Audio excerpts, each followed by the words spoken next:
Thank you, Madam President. Thank you, Senator Nelson, committee members, staff, for all your hard work.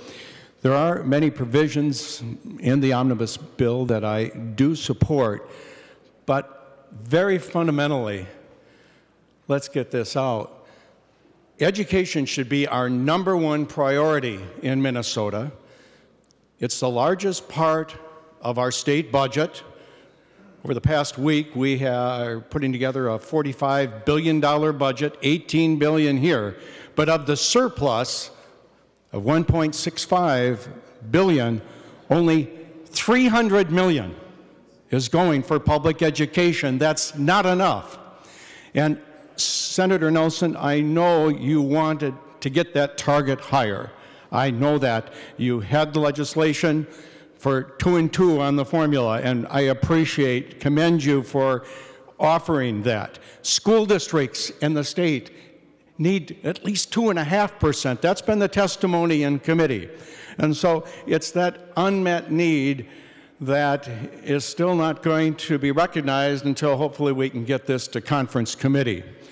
Students are our future. Formula, as Senator Nelson pointed out, is essential for all school districts, and it needs to flow at a level that they can get the job done so we create the world's best workforce.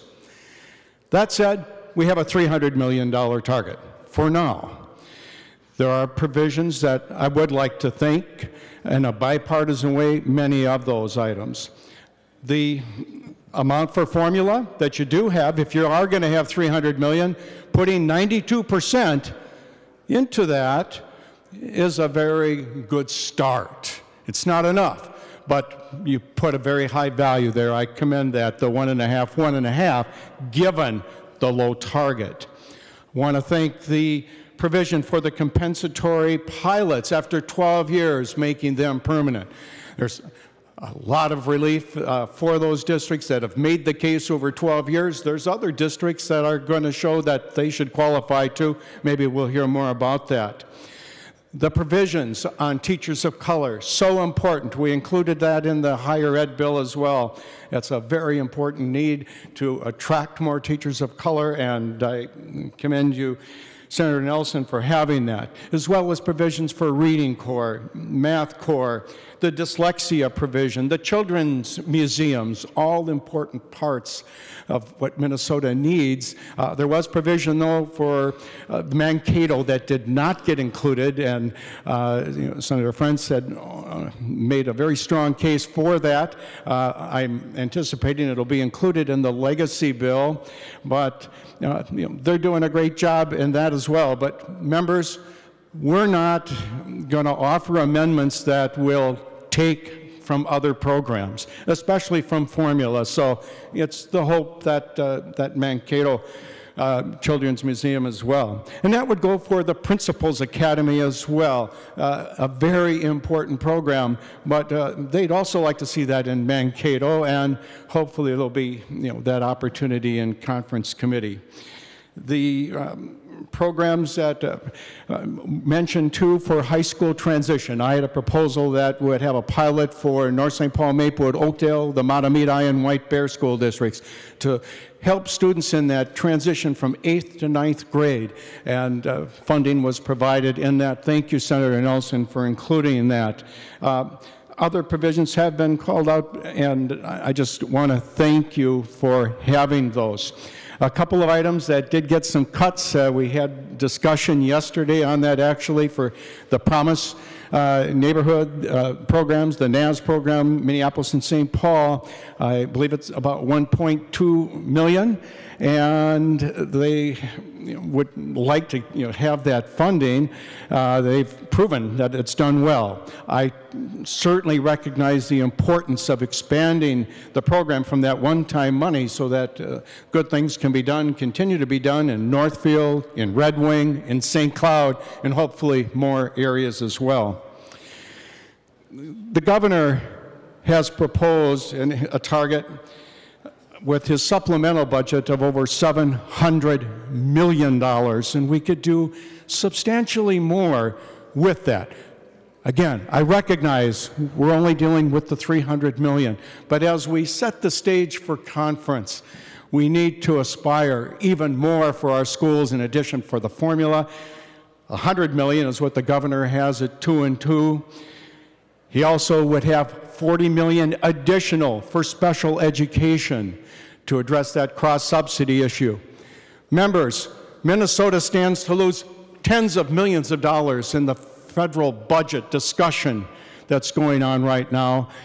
You're not going to see added relief. You're going to see cuts made, and it adds to the importance of providing additional program dollars, especially to address the special ed cross-subsidy. The program that the governor had for American Indian education of $4.4 million is needed. Student support services, counselors, and others in the support team was $4 million in the governor's proposal. Items that we can do if there's a higher target, which we will hopefully have.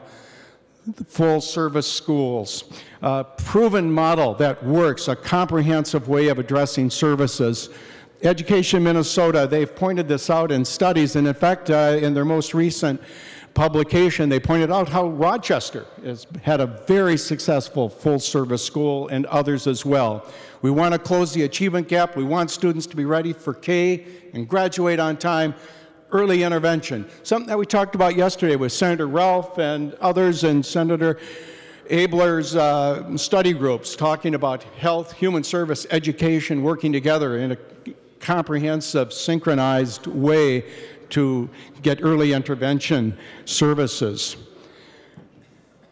I want to close, and I have no amendments, by the way, but I want to close by emphasizing a very important priority that's not here. And by the way, I want to thank Senator Nelson for not cutting the program as it is in the House, but that's for voluntary pre-kindergarten. With the supplemental, there would be $175 million in this program. This is for 4-year-olds. We talk a lot about students ready for K, third grade reading proficiency, and graduating. That's the mantra in closing the achievement gap for the world's best workforce. And our way for getting there is to have high quality programs early. And a few years ago, we got the full day K, a little controversial at a point, but now almost 100% of Minnesotans are involved in that.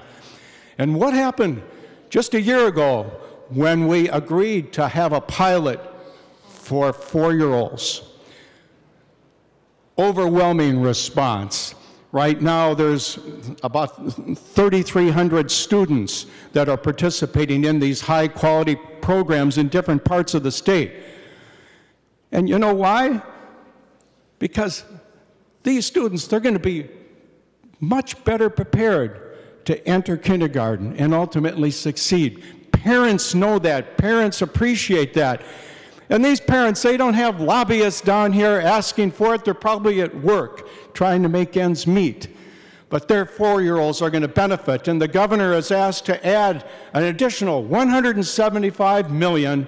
That'll add over 6,000 students. And some of you may wonder, well, is there really this demand? Is this just coming from the governor or myself or a few? Some of the districts that were not funded: Detroit Lakes Public Schools, Bemidji Area Schools, New Ulm Public Schools, Barnum, Cromwell Wright Public, Watertown Mayor, Eastern Carver County, Windham Public Schools. And actually, for 15 minutes, I could go through the apps that didn't quite make it. Yes, it's some of the districts here in the metro, but a lot in rural Minnesota. And these parents, they want to have a quality program. They're going to be better prepared for the future. And so I hope, as we go to conference committee, that this will get the attention it deserves. And in addition to getting that high quality opportunity, that leg up, parents are going to save a lot of money. Many of you know how expensive it is for daycare. Imagine the relief of suddenly saving several thousands of dollars a year where you're young child can be in a high-quality program. We deserve this program. I salute Governor Dayton for the leadership, and I hope that we'll get there in conference committee. But in conclusion, I want to thank Senator Nelson for the efforts with a very limited target to get some of the needed funding for the formula, but we need to do more. I appreciate those programs that we were able to provide. Needs to be a little bit of surgery. There could have been a lot of bad policy provisions, but they were taken out, and we appreciate that as well. Thank you.